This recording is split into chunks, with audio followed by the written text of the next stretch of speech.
चलिए, hi friend, आप सभी को रोज़गार तक यूट्यूब चैनल पे स्वागत है। देखिए, हम लोगों ने डेली टेस्ट सीरीज चालू किया है, जिसका आज चौथा टेस्ट सीरीज है। आइए पहला क्वेश्चन देखते हैं। ध्वनि तरंग की गति 700 मीटर प्रति सेकेंड है। ध्वनि तरंग 7 किलोमीटर की यात्रा करने में कितनी समय लेगी? ये न्यूमेरिकल है रेलवे एनटीपीसी का। आइए देखते हैं इसका सॉल्यूशन।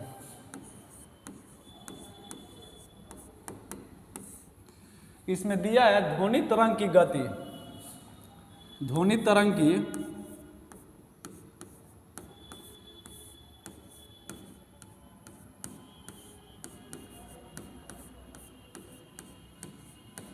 की गति जो हमको दिया हुआ कितना, 700 मीटर प्रति सेकेंड। ध्वनि तरंग की गति दिया है 700 मीटर प्रति सेकेंड।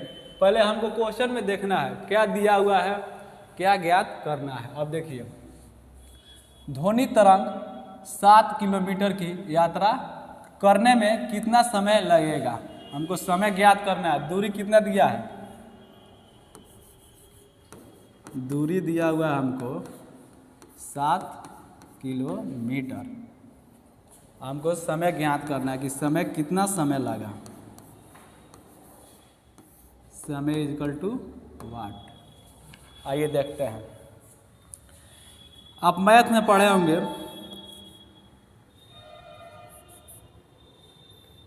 दूरी बराबर चाल गुणे समय। देखिए, अगर मैथ में आप दूरी बराबर चाल इंटू समय नहीं पढ़े हैं, आज ही से आप लोग मैथ का टेस्ट सीरीज हमारे चंदन सर के द्वारा चालू कर दिया गया है, जो प्रत्येक टॉपिक का बहुत अच्छा से एनालिसिस करा रहे हैं। और जहाँ थ्योरी का ज़रूरत है वहाँ थ्योरी कराते हुए चल रहे हैं। देखिए, चाल बराबर होता है दूरी इंटू समय, तो हमको समय ज्ञात करना है। तो यहाँ से आ जाएगा समय t इजकल टू दूरी बटा चाल। अब देखिए, दूरी दिया हुआ किस में, किलोमीटर में। मात्रा का भी ध्यान रखना है, यहाँ पर दिया है मीटर में, अब किलोमीटर में दिया है। तो यहाँ से देखिए 7 किलोमीटर में है, तो मीटर में चेंज करेंगे तो कितना हो जाएगा, 7 इंटू 1000। ये कितना हो जाएगा, 7000 मीटर। अब आइए देखते हैं, दूरी तो हमारा हो गया कितना, 7000 मीटर बटा चाल कितना दिया हुआ है, 700 मीटर प्रति सेकेंड, जो क्वेश्चन में दिया हुआ है।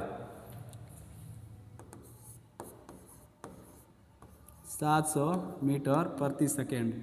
अब आइए देखते हैं, 2 जीरो से 2 जीरो, 7 10 से 70, मीटर से मीटर कट गया। अब ऊपर जाएगा सेकेंड में है, तो कितना हो जाएगा, 10 सेकेंड। ये आपका क्या हुआ, आंसर। अब ऑप्शन में देखेंगे 10 सेकेंड कहाँ पे है, ऑप्शन नंबर सी। अब आइए नेक्स्ट क्वेश्चन देखते हैं। देखिए, दूसरा क्वेश्चन दिया हुआ है, ठोस के बारे में निम्नलिखित में से कौन सा कथन गलत है। पहले अच्छा से क्वेश्चन को पढ़ेंगे कि क्वेश्चन क्या बोल रहा है, और हमको आंसर देखना है। कौन सा कथन गलत है, गलत चूज करना है। तो आप ठोस के बारे में जानते होंगे, पदार्थ के बारे में जानते होंगे। पदार्थ का वर्गीकरण किया गया है। पदार्थ का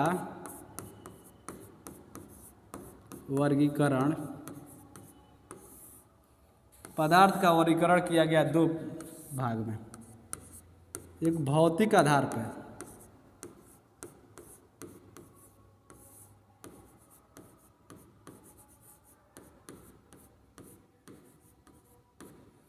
और दूसरा होता है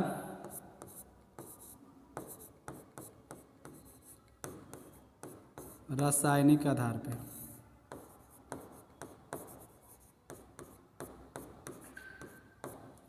तो भौतिक आधार पर 3 भागों में पदार्थ को बांटा गया है,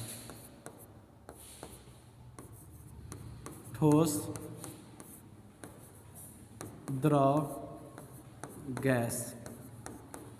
मुख्यतः भौतिक आधार पर ठोस और द्रव और गैस के रूप में बांटा गया। तो यही पूछा गया इसे कि ठोस के बारे में। अब देखिए ठोस के बारे में क्या होता है। ठोस का आकार और आयतन दोनों निश्चित होता है और ये बहुत ही संघनित होता है। ठोस क्या होता है, एकदम संघनित होता है, बहुत संघनित होता है। इसका अंतराणविक स्थान भी बहुत नज़दीक नज़दीक होता है। द्रव में क्या होता है, थोड़ा दूर दूर होता है। गैस में तो एकदम दूर दूर होता है, थोड़ा नहीं, बहुत दूर दूर होता है गैस का। अब देखिए इसमें दिया हुआ है कि ठोस का आकार और आकृति निश्चित होता है। हाँ, ठोस का आकार और आकृति दोनों क्या होता है, निश्चित होता है। ठोस का आकार और आयतन दोनों का होता है, निश्चित होता है। वही आपका द्रव में आयतन आपका निश्चित होता है और आकार का होता है, अनिश्चित होता है। गैस में दोनों अनिश्चित होता है, गैस में दोनों अनिश्चित होता है। आइए दूसरा देखते हैं। किसी ठोस को गर्म किए जाने पर उसके कण की तापीय ऊर्जा कम हो जाती है, नहीं।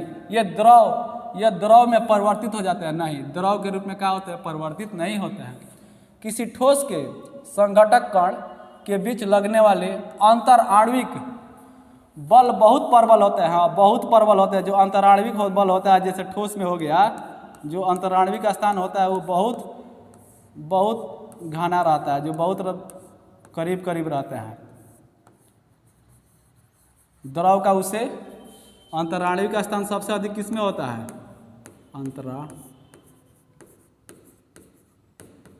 आणविक स्थान सबसे ज़्यादा अंतराणविक स्थान इसमें सबसे प्रबल किसका होता है, ठोस का होता है। सबसे प्रबल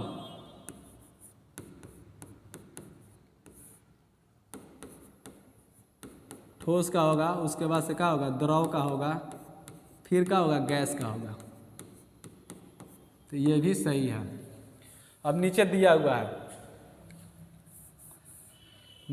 हुआ है ठोस में संघटक कण एक दूसरे से बहुत निकट उपस्थित होते हैं। हाँ, ठोस में जो संघटक कण होते हैं, ठोस का जो संघटक कण होते हैं,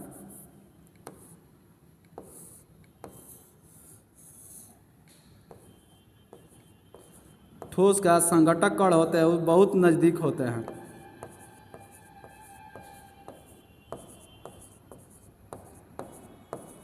उसके बाद द्रव के होते हैं। ये ठोस हो गया। सबसे ज़्यादा ठोस का होते हैं, उसके बाद द्रव का थोड़ा दूर दूर होता है, उसके बाद सबसे दूर किसका होता है, गैस का होता है। बहुत दूर दूर होता है इसमें।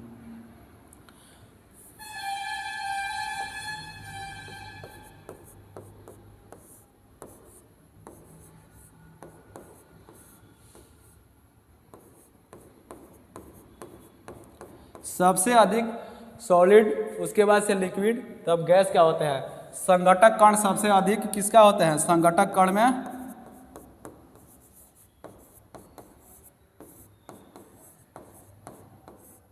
संघटक कण सबसे अधिक होता है ठोस का, तब द्रव का, तब गैस का। यह भी क्या है, सही है।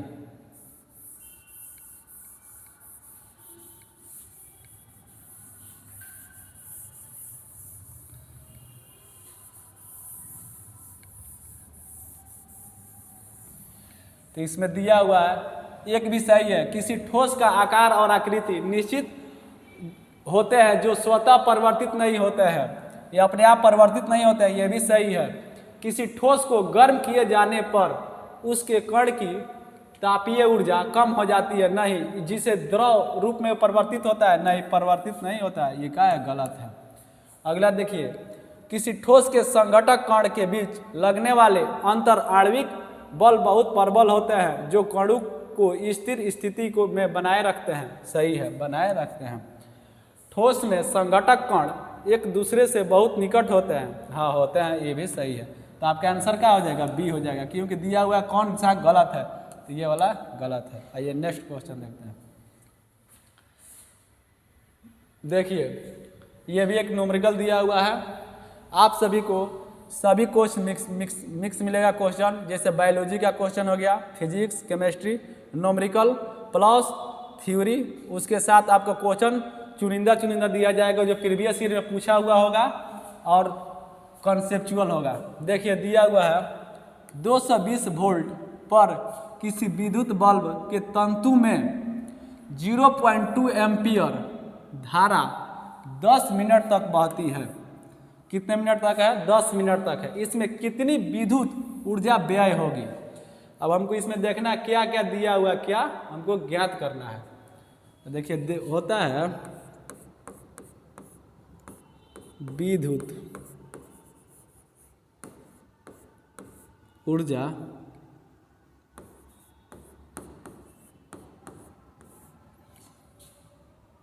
ऊर्जा व्यय इक्वल टू होता है शक्ति इंटू टी।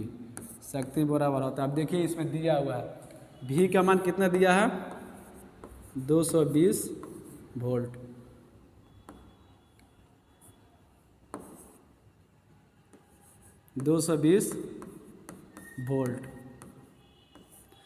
और इसमें दिया हुआ है आई दिया हुआ है एम्पियर, इलेक्ट्रिसिटी दिया हुआ आपका 0.2 एम्पियर। टाइम दिया हुआ है, टाइम दिया है आपको कितना? 10 मिनट। तो मिनट है 10 मिनट, तो मिनट को हम क्या करेंगे? सेकेंड में चेंज करेंगे। सेकेंड में चेंज करने के लिए क्या करेंगे?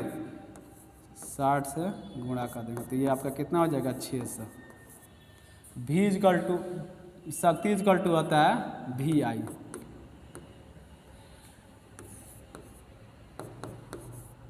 भी आई इंटू टी। तो भी का मान कितना दिया है? 220 वोल्ट। 220 वोल्ट। आई का मान कितना दिया है? 0.2 एम्पियर इंटू टी का मान दिया है कितना? 600।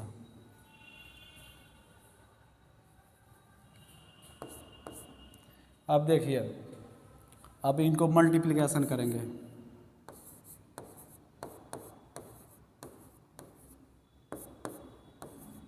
जीरो 6 चौका 24 6 आपका इतना जूल, मात्रा के जूल में दिया हुआ है।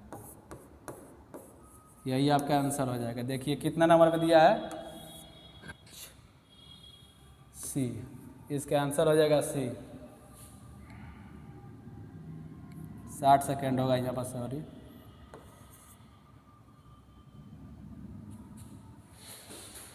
ठीक है,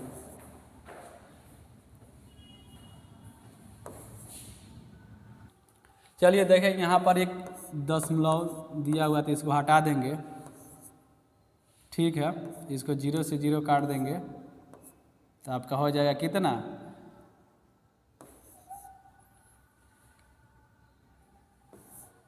26,400 जूल। इसका सी आंसर होगा। आइए नेक्स्ट क्वेश्चन देखते हैं। देखिए नेक्स्ट क्वेश्चन दिया हुआ है, निम्नलिखित में से किसमें विटामिन ए अधिक मात्रा में पाए जाते हैं? पहला ऑप्शन दिया हुआ है गाजर में, दूसरा दिया है दाल में, सी दिया है चावल में और डी दिया है गेहूं में। तो विटामिन ए का मुख्य स्रोत क्या होता है? देखिए दाल में पाया जाता है प्रोटीन, चावल में और गेहूं में दोनों में पाया जाता है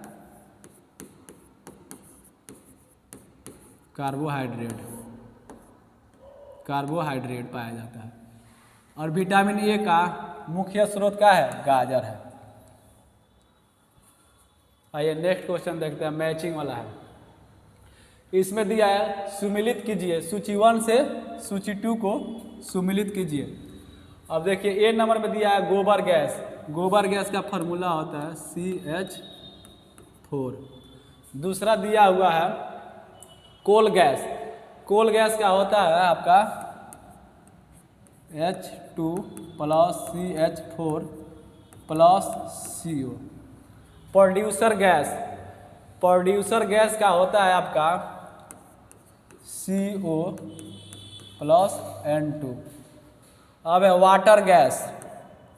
वाटर गैस का आपका होता है CO प्लस H2। अब इसको मैचिंग करेंगे। गोबर गैस का आपका हो गया 3, एक का 3।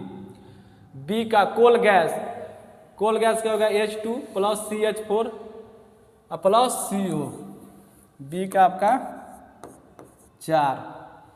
Producer gas CO plus N2, C का 2, C का 2। अब डी का देखते हैं वाटर गैस। वाटर गैस में होता है CO, इसका 1 नंबर में दिया है। अब मिलाएंगे इसका 3 4 2 1, 3 4 2 1, आंसर नंबर 1। आइए नेक्स्ट क्वेश्चन देखते हैं। देखिए दिया हुआ है लैंप की बत्ती में तेल ऊपर चढ़ता है क्योंकि जो हम लोग देखते हैं लैंप जो जलाया जाता है उसमें किस कारण से लैंप की बत्ती में जो तेल जाता है ऊपर बत्ती के जलने के लिए उस किस कारण से ऊपर चढ़ता है? पहला ऑप्शन दिया है तेल अत्यंत हल्का होता है। दूसरा बत्ती में से तेल का विसरण होता है। विसरण का मतलब होता है फैलना।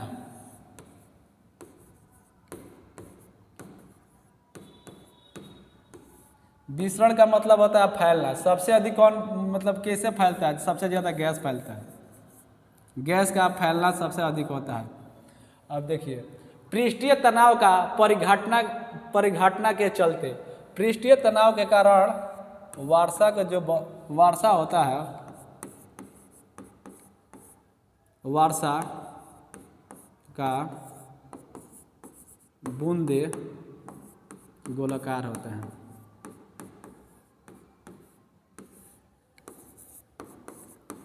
गोलाकार होता है। अब देखिए केशिकीय क्रिया परिघटना के द्वारा, केशिकीय प्रक्रिया ऐसा होता है जैसे आप खेत के जुताई देखते हैं, उसी कारण भी खेत को जोत करके किसान अपना क्या करते हैं, खेत को सूखा बनाते हैं। या आप देखे होंगे फाउंटेन पेन का स्याही, जो नीब का जो स्याही होता है वो क्यों पेज पर चिपक जाता है? यही इसी के कारण आता है। और देखिए इसका हो जाएगा लैंप के बत्ती में तेल के ऊपर चढ़ना केशिकीय क्रिया के कारण ही होता है। वर्षा का जो बूंद होता है वो गोलाकार क्यों होता है? क्योंकि यह पृष्ठ तनाव के कारण ही होता है। आइए नेक्स्ट देखते हैं। किस तत्व को रसायन विज्ञान का आवारा तत्व का संज्ञा दिया गया है? किस तत्व को रसायन विज्ञान में आवारा तत्व का संज्ञा दिया गया है? पहला है कार्बन, दूसरा है ऑक्सीजन, तीसरा नाइट्रोजन, चौथा हाइड्रोजन। कार्बन का परमाणु संख्या होता है 6, ऑक्सीजन का होता है 8, ऑक्सीजन का होता है 8, नाइट्रोजन का होता है 7, हाइड्रोजन का होता है 1। देखिए ऑक्सीजन हम लोग जो सांस लेते हैं, ऑक्सीजन के कारण ही मानव जाति या जीव जंतु जीवित रहते हैं। ऑक्सीजन का 3 समस्थानिक हैं। ऑक्सीजन का 3 समस्थानिक है और कार्बन का अपरूप हीरा और ग्रेफाइट होता है। ग्रेफाइट का होता है विद्युत का सुचालक होता है, क्योंकि धातु होते हुए क्या है, विद्युत का सुचालक है। नाइट्रोजन 78% पाया जाता है वायुमंडल में, सबसे अधिक नाइट्रोजन पाया जाता है। इसका आंसर हो जाएगा आवारा तत्व। आवारा तत्व हाइड्रोजन को बोला जाता है। आइए नेक्स्ट क्वेश्चन देखते हैं। निम्नलिखित में से कौन सा कथन असत्य है? इसमें असत्य पूछा गया, मतलब कौन सही नहीं है। अब देखिए, इसमें दिया हुआ है गतिज ऊर्जा, रेखीय वेग। रेखीय वेग इक्वल टू होता है कोणीय वेग इंटू त्रिज्या, ये तो सही है। गतिज ऊर्जा हाफ mv²। गतिज ऊर्जा किसको बोला जाता है? गतिज ऊर्जा। एक होता है स्थितिज ऊर्जा।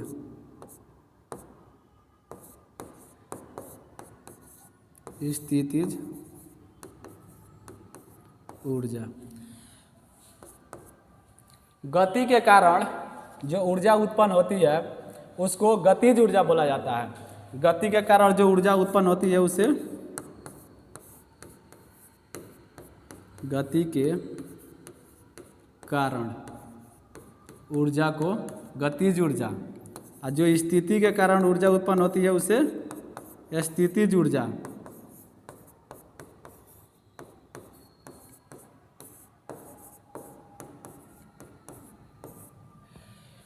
और दोनों के सम्मिलित रूप को बोला जाता है यांत्रिक ऊर्जा।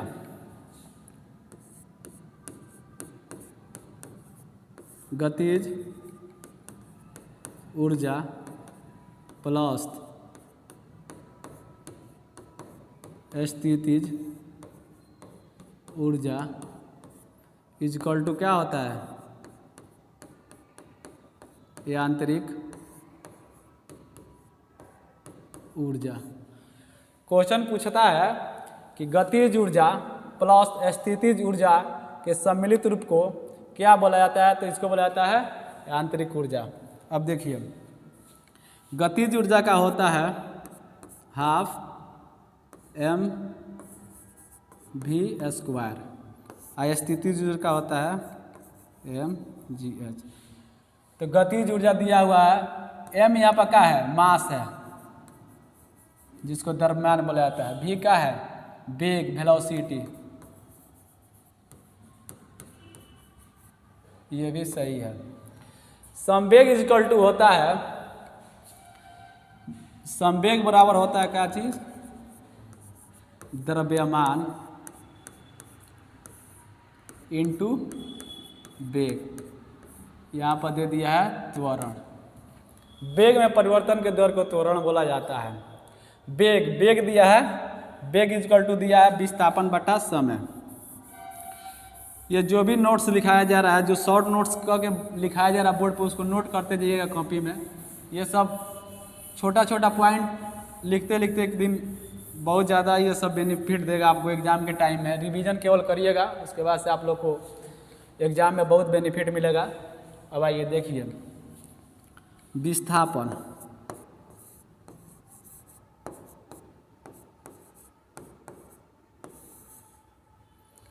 जैसे हम यहाँ से चले, यहाँ गए, कोई भी दूरी अगर जब तय करता है तभी उसको क्या किया जाएगा? विस्थापन बोला जाएगा। जो न्यूनतम दूरी होगा, मान लीजिए हमको यहाँ जाना है, तो यहाँ से घूम के गए, हम डायरेक्ट यहीं पर पहुँच गए, तो जितना दूर विस्थापित होंगे हम उसको क्या बोलते हैं? विस्थापन। तब वेग इक्वल टू क्या होता है? विस्थापन बटा टाइम। ये भी सही है।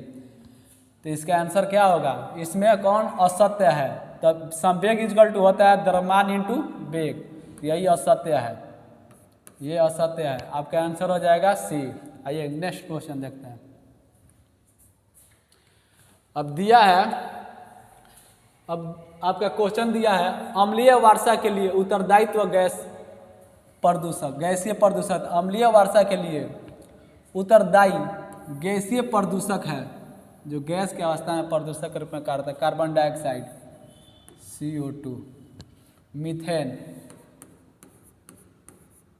CH4, अमोनिया जो मूत्र में सबसे अधिक होता है, जिसके कारण क्या होता है? मूत्र में दुर्गंध आता है।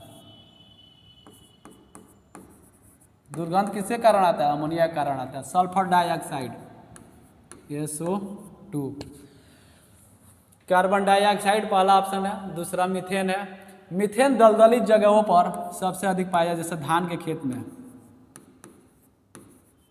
दलदली स्थान पे।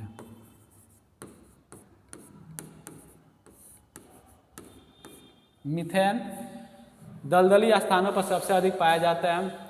उसके बाद से सल्फर डाइऑक्साइड, यही क्या होता है, अम्लीय वर्षा का मुख्य कारक होता है। अम्लीय वर्षा का मुख्य कारक कौन सा होता है, SO2 sulphur dioxide. Next question देखते हैं। आइए मैचिंग क्वेश्चन है। अब देखते हैं, एक नंबर में दिया है फर्मी, दूसरा दिया है एंगस्ट्रॉम, तीसरा है प्रकाश वर्ग और चौथा है पारसेक। अब देखिए, एक पारसेक इजकल टू 3.08 इंटू 10 के पावर 16 मीटर होता है। अब प्रकाश वर्ष खगोलीय दूरी का मात्रक होता है।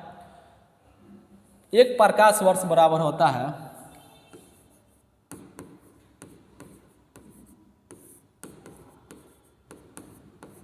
एक प्रकाश इजकल टू होता है 9.46 इंटू 10 की पावर 5 मीटर। प्रकाश वर्ष खगोलीय दूरी का मात्रक है।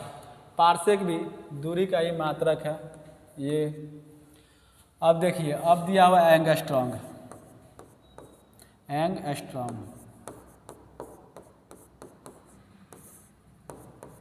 एक एंगस्ट्रॉम बराबर कितना होता है, पारसेक होता है दूरी का मात्रक। एक पारसेक इजकल टू होता है 3.08 इंटू 10 के पावर 6। एक एंगस्ट्रॉम बराबर 10 की पावर -10 मीटर। अब एक बच गया आपका फर्मी। एक फर्मी बराबर होता है 10 के पावर -15 मीटर। तो आपका आंसर क्या हो जाएगा, ABCD। तो ए का आपका हो जाएगा 10 के पावर -15 मीटर यानी 3। बी में दिया है एंगस्ट्रॉम का 10 के पावर -10 मीटर, बी का 1। सी देखिए, प्रकाश वर्ष 4 नंबर में दिया हुआ है, सी का 4। डी का 3.08 इंटू 10 के पावर 6 पारसेक होता है, इसका हो जाएगा 2। इसमें हो जाएगा 3142 3142 यानी डी आंसर होगा। आइए नेक्स्ट क्वेश्चन देखते हैं। दिया हुआ है, दांतों के डॉक्टर के द्वारा परीक्षण के दौरान दांत में प्रकाश संकेंद्रित करने के लिए निम्नलिखित में से किस किस्म का दर्पण का प्रयोग किया जाता है। आप जानते हैं दर्पण को 2 भागों में बांटा गया, उत्तल दर्पण, अवतल दर्पण, और एक होता है उत्तल लेंस, अवतल लेंस। इसमें दिया है अवतल दर्पण। उत्तल दर्पण का गाड़ी में साइड मिरर में उपयोग किया जाता है। और दूसरा हो गया अवतल दर्पण। अवतल दर्पण का प्रयोग दांत के डॉक्टरों के द्वारा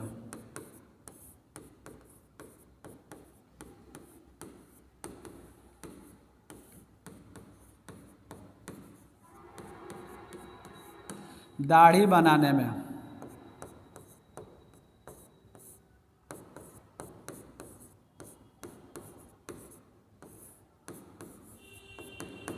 गाड़ी के हेडलाइट में,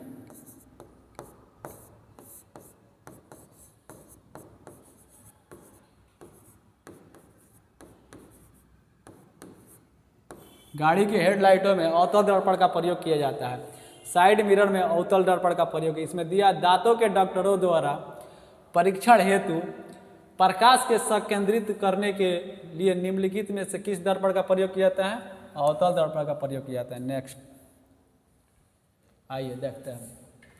दूसरा आपका दिया हुआ है, पालक के पत्तों, पालक जो हम सब्जी के रूप में खाते हैं, निम्नलिखित में से किसकी मात्रा अधिक होती है। विटामिन के बारे में आप तो जानते ही हैं, विटामिन पीछे प्रीवियस सेट में भी कराया गया विटामिन के बारे में। प्रीवियस जो सेट कराया गया उसको भी जाकर देखें। अगर आप प्रीवियस सेट नहीं देखे हैं, विटामिन जो होता है बाहर से लेना पड़ता है, शरीर में नहीं बनता है।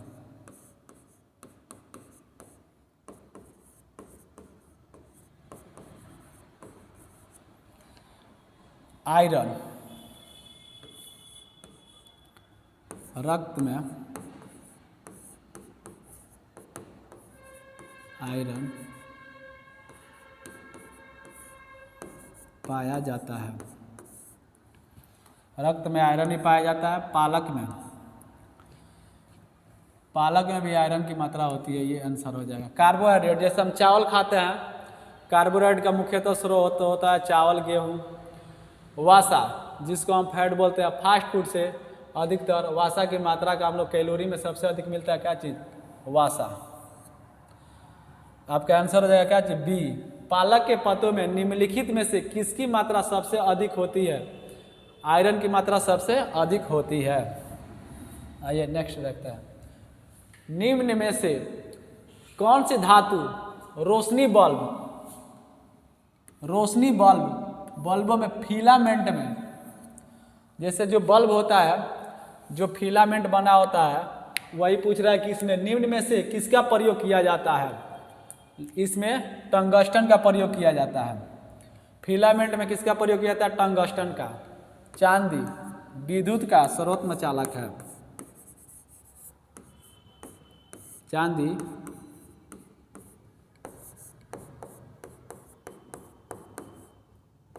सर्वोत्तम चालक है। लोहा पृथ्वी पर पाया जाने वाला सर्वाधिक मात्रा में इसका यूज किया जाता है। पृथ्वी पर जितना पाया जाता है उसमें सबसे अधिक इसी का उपयोग किया जाता है। लोहा को संक्षरण के रोकने के लिए हम लोग इसका क्या कहते हैं? जस्तीकरण करते हैं। जस्तीकरण में जिंक का प्रयोग किया जाता है। इस पर जिंक का लेप चढ़ाया जाता है, जस्तीकरण किया जाता है। संक्षरण रोकने के लिए संक्षरण में किसका प्रयोग किया जाता है? जिंक का प्रयोग किया जाता है आयरन में। आइए नेक्स्ट क्वेश्चन देखते हैं। देखिए एक ध्वनि से क्वेश्चन है। ध्वनि तरंग का सबसे तीव्र परगमन होती है। ध्वनि सबसे अधिक किसमें सबसे अधिक तीव्र परगमन करता है? किसमें सबसे ज़्यादा करता है? ठोस, तब द्रव, तब गैस।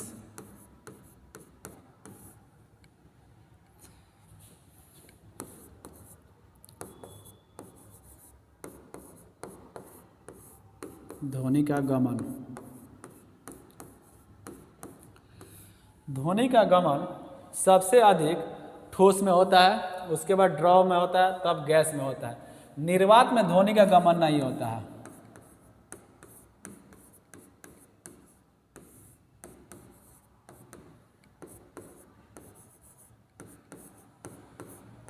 ध्वनि का गमन नहीं होता है। वही अगर देगा प्रकाश का निर्वात में गमन होता है तो होता है। निर्वात में ध्वनि का गमन नहीं होता है। क्यों नहीं होता है? निर्वात में ध्वनि के लिए गमन करने के लिए कोई माध्यम की आवश्यकता होती है, जो नहीं होता है। सबसे अधिक ठोस में होता है, तब द्रव में होता है ध्वनि गमन, उसके बाद गैस में होता है। तो ध्वनि तरंग का सबसे तीव्र परगमन होती है किस में होती है? ठोस में होती है। आइए नेक्स्ट देखते हैं। दाढ़ी बनाने के लिए काम में लेते हैं किसका? अभी आपको बताया था किसका? अवतल दर्पण का प्रयोग करते हैं। आइए नेक्स्ट। इनमें से कौन सा प्रबल आबंध है? अब देखिए आबंध देखते हैं। Carbon single bond, carbon double bond, carbon triple bond. Pi ये हो गया सिग्मा, पाई सिग्मा। इसमें सबसे अधिक होता है सिंगल बॉन्ड। सबसे कमजोर कौन सा होता है? Single bond. जैसे आप जानते हैं कि सबसे मजबूत रस्सी होता है, अगर मान लीजिए 1 रस्सी है, 2 रस्सी है, 3 रस्सी है, 4 रस्सी है, और सबको एक में लगा देंगे तो क्या होगा, सबसे अधिक मजबूत हो जाएगा। अब देखिए इसमें दिया हुआ है single bond, double bond, triple bond. तो सबसे मजबूत इसमें दिया है, परबल दिया हुआ है, तो सबसे मजबूत कौन सा होगा, ट्रिपल बॉन्ड। उसके बाद से होगा डबल बॉन्ड, तब होगा सिंगल बॉन्ड। तो इसमें दिया हुआ है इनमें से कौन सा परबल आ बंद है, तो क्या होगा, carbon, triple bond, carbon. Next question देखते हैं। आइए देखते हैं, ये प्रीवियस ईयर का एनटीपीसी का क्वेश्चन है। इसमें देखिए, दो माध्यमों को पृथक करने वाले इंटरफेस पर आपतित एक प्रकाश किरण का मार्ग नीचे दिए गए चित्र में दर्शाए गए हैं। माध्यम बी के सापेक्ष माध्यम ए का अपवर्तनांक के बराबर है। अब देखिए, ये होता है साइन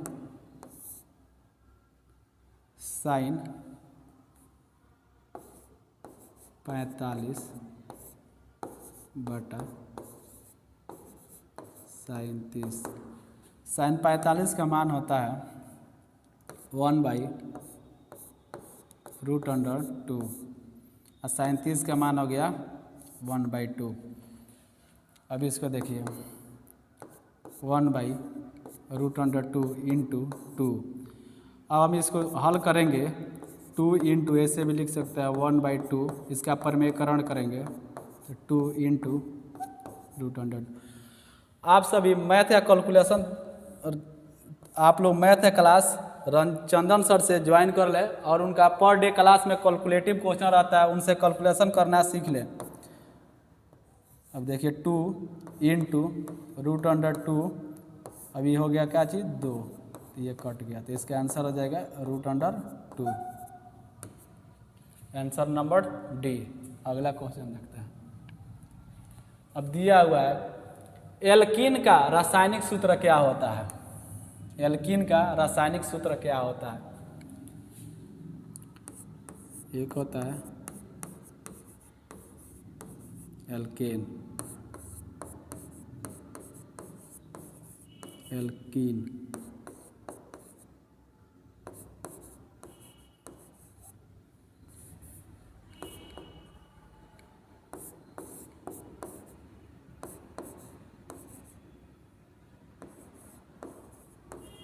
एल्काइन। तो आप देखिए, एक दिया हुआ AeY, तो एल्केन का होता है CnH2n+2। अगर E आ गया तो इसमें 2 को हटा देंगे, CnH2n, यहाँ से 2 हट गया, और इसमें क्या करेंगे, एल्काइन में हो जाएगा CnH2n-2। तो इसमें पूछा गया एल्कीन का रासायनिक सूत्र क्या होता है।